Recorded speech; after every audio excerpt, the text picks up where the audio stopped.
Assalamualaikum warahmatullahi wabarakatuh. Halo semua, kami dari kelompok 5, mata kuliah persamaan diferensial biasa. Pertama-tama, kita kenalan dulu ya dengan anggota kelompok 5. Yang pertama ada Ehsan Kurniawan, selanjutnya ada Mary Yulianti Padja, ada juga Prilia Utami, Rahayu Eka Pratiwi, Resti Novelinda, dan saya sendiri yaitu Tiara Uni Raudina. Nah, di sini kami akan melakukan diskusi.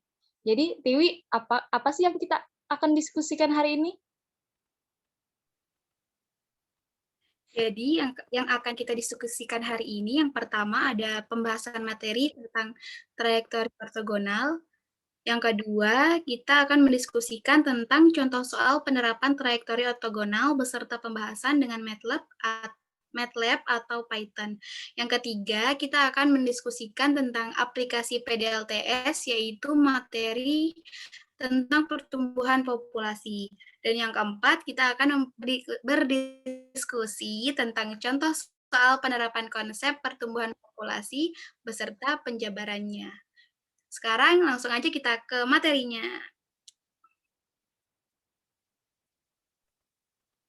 Trayektori ortogonal, jika diketahui keluarga kurva pada bidang XY yang dinyatakan oleh F, X, Y, K sama dengan 0, dengan K adalah konstanta variabel, kurva yang memotong tegak lurus kurva-kurva tersebut dinamakan trayektori ortogonal dari kurva F.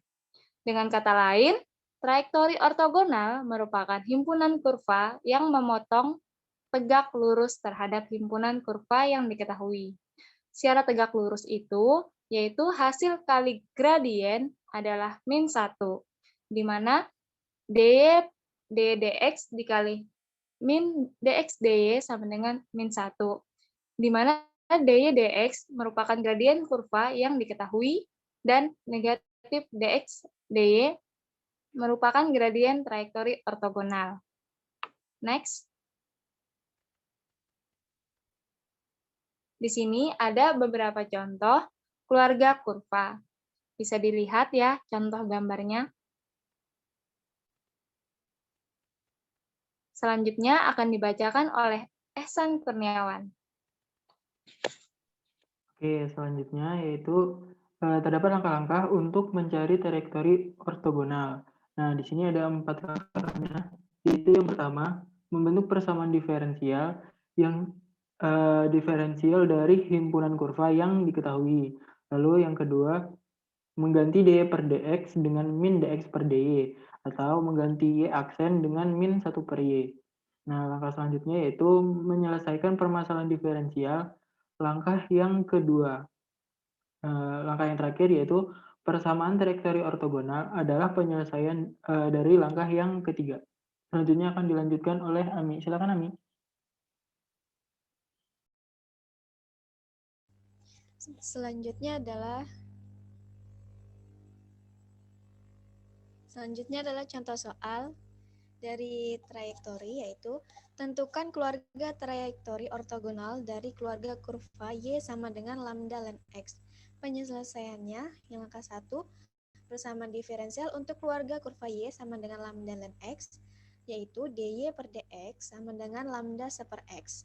Untuk langkah keduanya, disubstitusikan lambda sama dengan y per ln X untuk memperoleh persamaan diferensial implisit. Sehingga dy per dx-nya sama dengan y per ln X dikali seper X sama dengan y per X ln X. Untuk langkah ketiga, persamaan diferensial untuk keluarga ortogonalnya yaitu dy per dx sama dengan min seper fx, y sama dengan min seper y per X ln X sama dengan min X ln X per Y.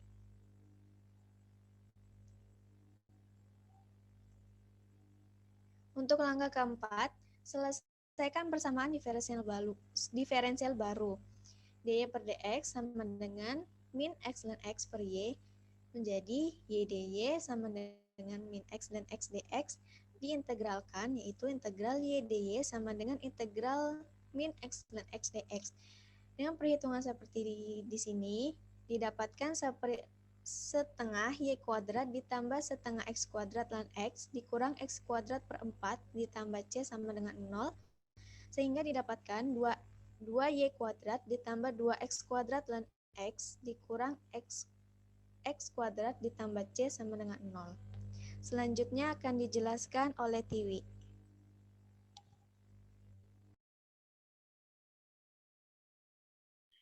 Oke, jadi di sini kita akan membahas tentang penyelesaian soal tadi menggunakan MATLAB atau Python. Soalnya sama seperti tadi, yaitu tentukan keluarga trajektori ortogonal dari keluarga kurva Y sama dengan lambda ln X.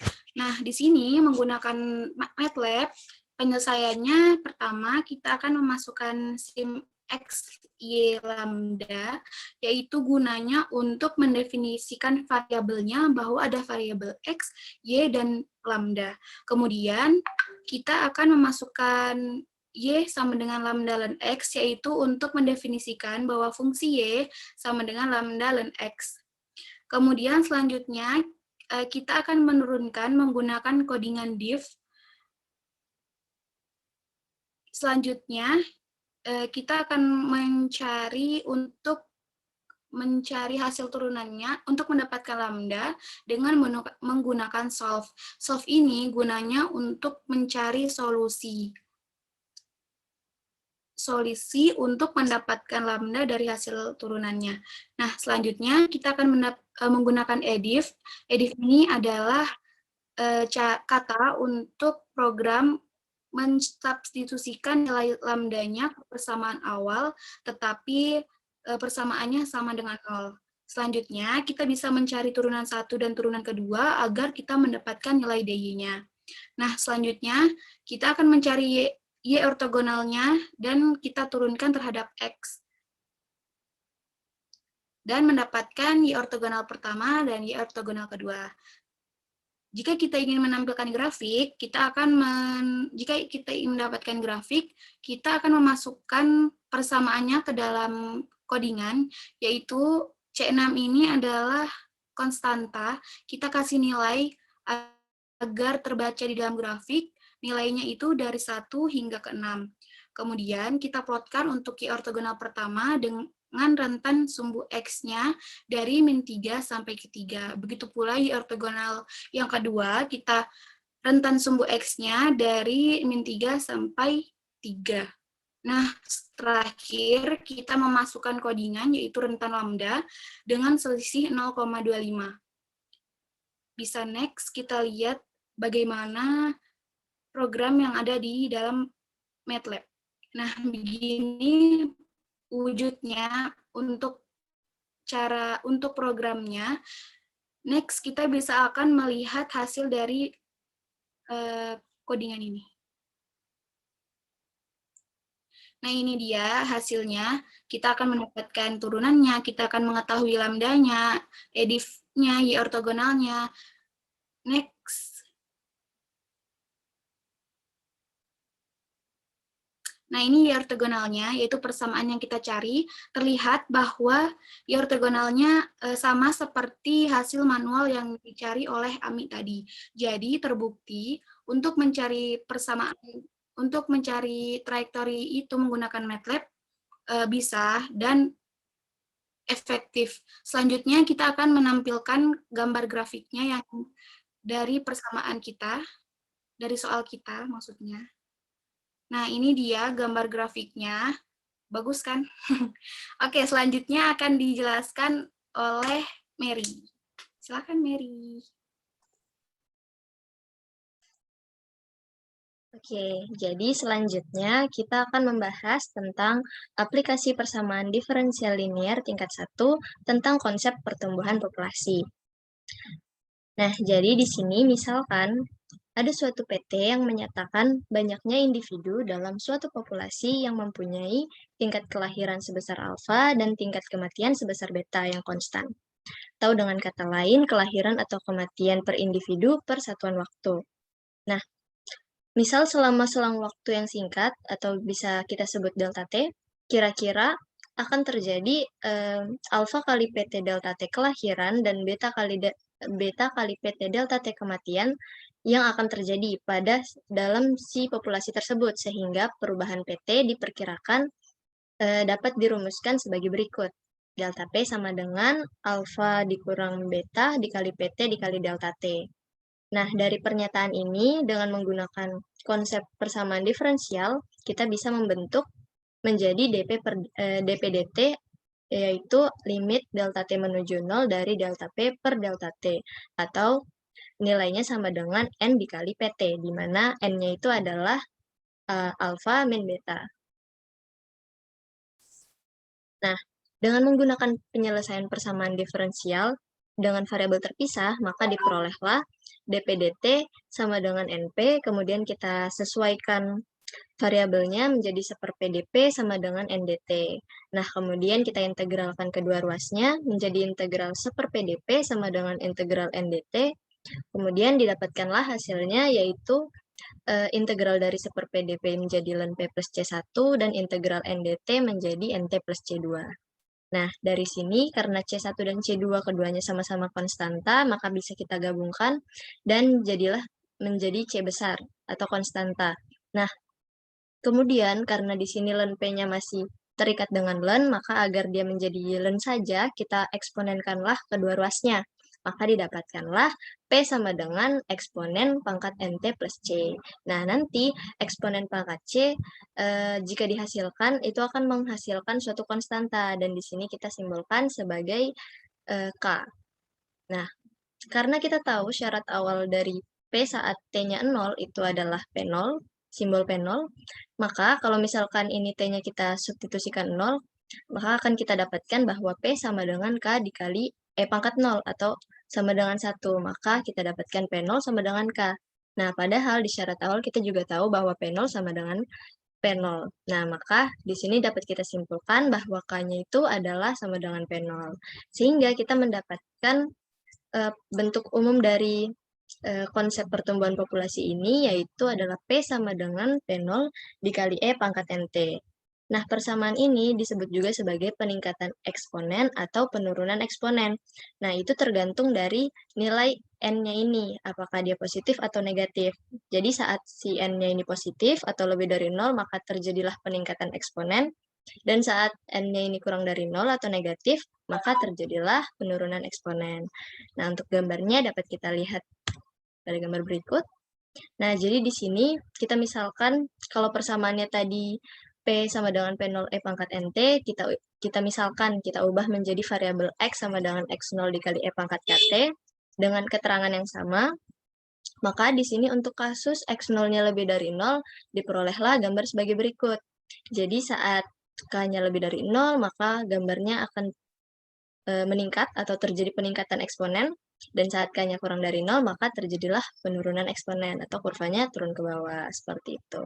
Nah, selanjutnya, agar kita bisa lebih paham, maka kita lanjutkan dengan contoh soal dari penerapan pertumbuhan populasi ini. Nah, pada Resti, silakan. Selanjutnya untuk contoh soalnya. Misalkan PT sama dengan C pangkat KT adalah populasi dari suatu koloni bakteri pada saat T, yang pada saat T sama dengan 0. Populasinya mencapai 1.500 dan banyaknya bertambah 3 kali lipat setelah 1 jam. Berapa populasi pada saat T sama dengan 120 menit? Untuk penyelesaiannya, di sini diketahui bahwa P0-nya sama dengan 1.500, sehingga P sama dengan 1.500 E pangkat KT. Next. Nah, kemudian untuk T sama dengan 1, maka P dalam kurung 1 sama dengan 3 dikali 1.500. Kenapa 3? Karena tadi terdapat 3 kali peningkatan selama 1 jam. Setelah dikali, didapatkan hasilnya 4.500. Kemudian 1.500 E pangkat K sama dengan 4.500. 1.500-nya pindah ke ruas sebelah kanan, jadi dibagi dan didapatkan hasilnya E pangkat K sama dengan 3. Untuk agar supaya K-nya turun, maka kita lenkan kedua ruas. Menjadi len E pangkat K itu hasilnya K, kemudian len 3 hasilnya len 3. Kemudian PT sama dengan 1500 E pangkat T len 3, kembali ke bentuk awalnya. Kemudian ya, kan ditanya untuk T sama dengan 120 menit. Itu kita jadikan jam, maka menjadi 2 jam. Kemudian P dalam kurung 2 sama dengan 1500 E pangkat 2 len 3. P2 sama dengan 1500 dikali 9, didapatkan hasilnya P2 sama dengan 13.500. Maka 120 menit kemudian populasi bakteri akan mencapai 13.500.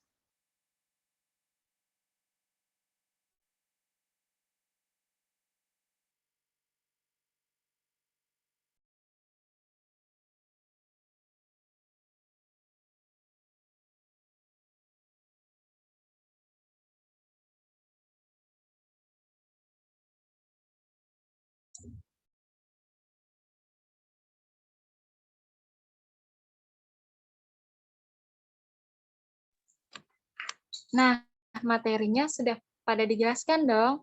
Nah, jadi dari sini ada yang dibingungkan dari materi yang telah dipaparkan?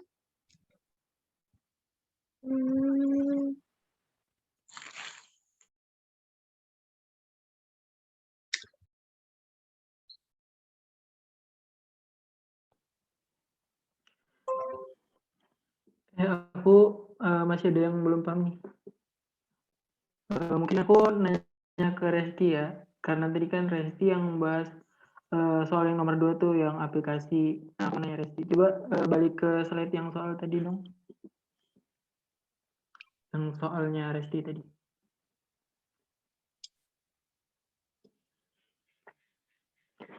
Nah, ini tuh aku sebenarnya masih bingung sih. Nah, yang bagiannya apa? Kan di sini kan P0 sama dengan 1500. Nah, kenapa di sebelahnya itu kan P sama dengan 1500 dikalikan epsilon pangkat KT. Nah, kenapa?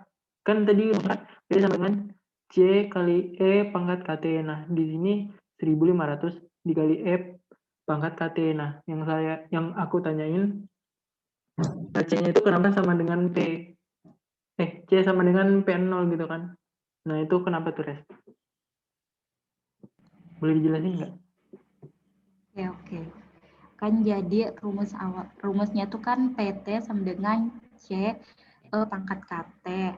Nah, kemudian P pada saat waktu T-nya 0 itu sama dengan P0, itu syarat awalnya.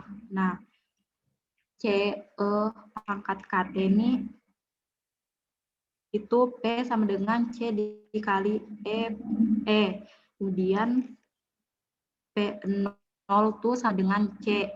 Nah, P pada saat T0 itu sama dengan C. Nah, maka P0-nya itu sama dengan C.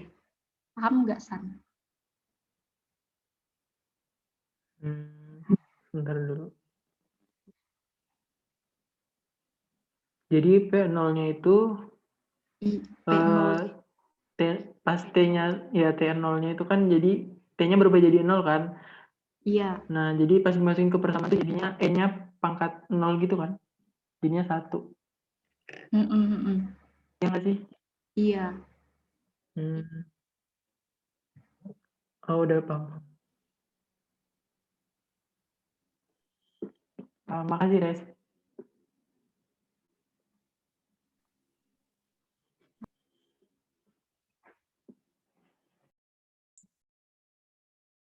Oh iya, aku juga. Selanjutnya, apakah Ya, aku kan mau tanya, ya. Mary?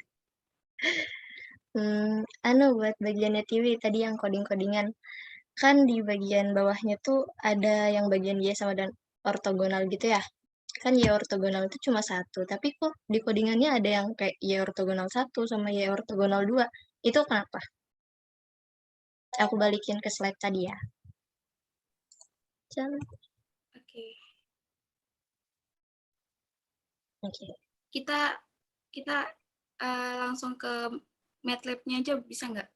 Oh iya, boleh. Aku stop sharing dulu ya. Presensinya. Ya. Oke.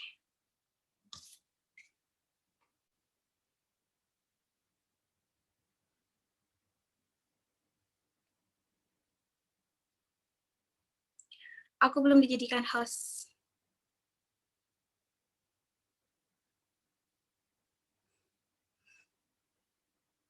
Oke, makasih Mary.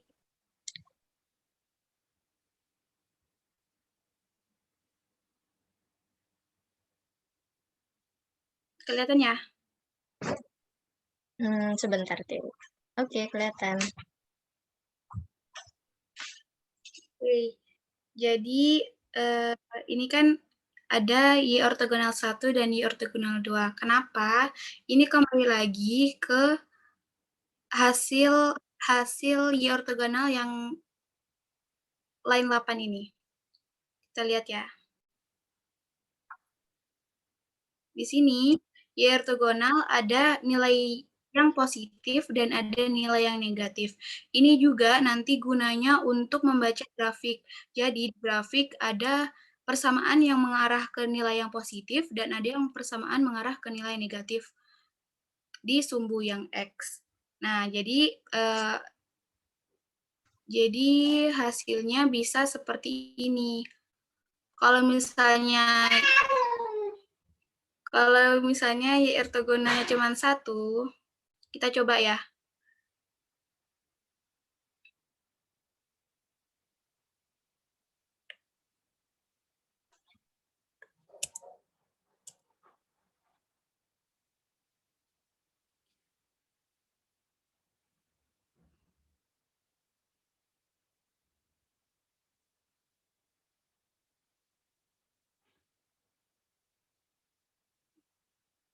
Nah, jadi begini. Jadi di sini grafiknya akan menjadi rumpang seperti ini, nggak menyatu.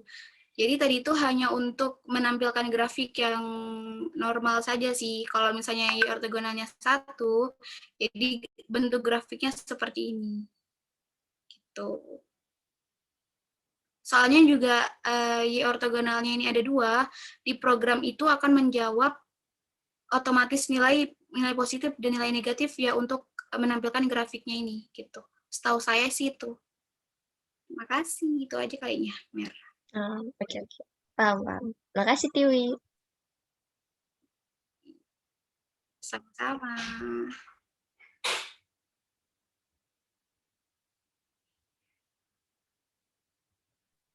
Selanjutnya, apa teman-teman ada yang dibingungkan lagi?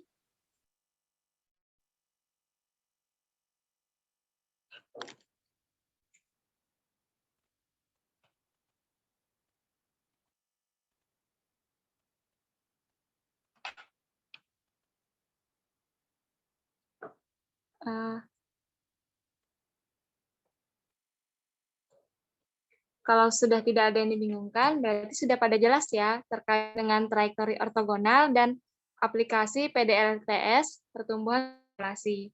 Nah, setelah berakhir sesi diskusi dari kelompok 5, kurang lebihnya mohon dimaafkan. Wassalamualaikum warahmatullahi wabarakatuh.